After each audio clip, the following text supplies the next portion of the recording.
The community is gathering to honor the life and legacy of Martin Luther King. I'm your Jackson neighborhood reporter, Olivia Pajot, getting to know the native who is reflecting on his vision.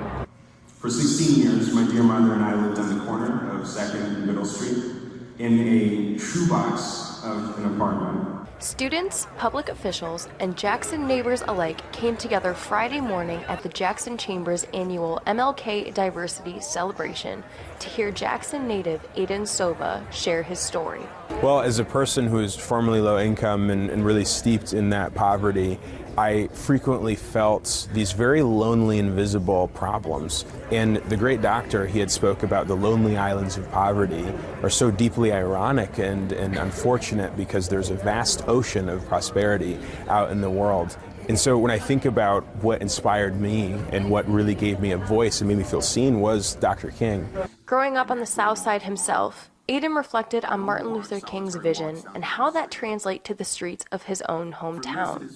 Hundreds, thousands of folks in our streets, our neighborhoods, our city, each one of us on our own separate walks down 4th Street, so to speak. A true collection of people individually gripped by the loneliness of a shared experience. The great Reverend Dr. Martin Luther King felt and recognized that same loneliness.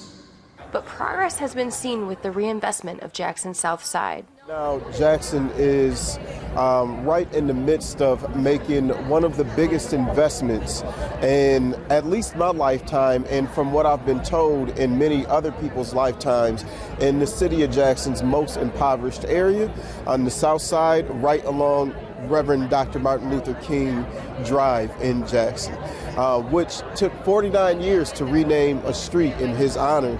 And with renaming that street came a promise that we would make sure it's not just renaming the street, but an actual promise to invest in that part of the community. Progress that can be seen through the eyes of many, but it means most to neighbors like Aidan. I think that I'm particularly thrilled to see the investment in downtown Jackson as well as our South Side. I've been asked very frequently about the legacy of Dr. Martin Luther King and if we feel that we've met it today in Jackson. And I push back a bit on the question because I feel the legacy of Dr. Martin Luther King was that of great continuous improvement. And I feel that we have so improved in the city of Jackson. We have more to do, which is a joy and honors the legacy of Dr. King. Continued improvement Jackson neighbors look forward to. Reporting from Jackson, I'm Olivia Pajot, Fox 47 News.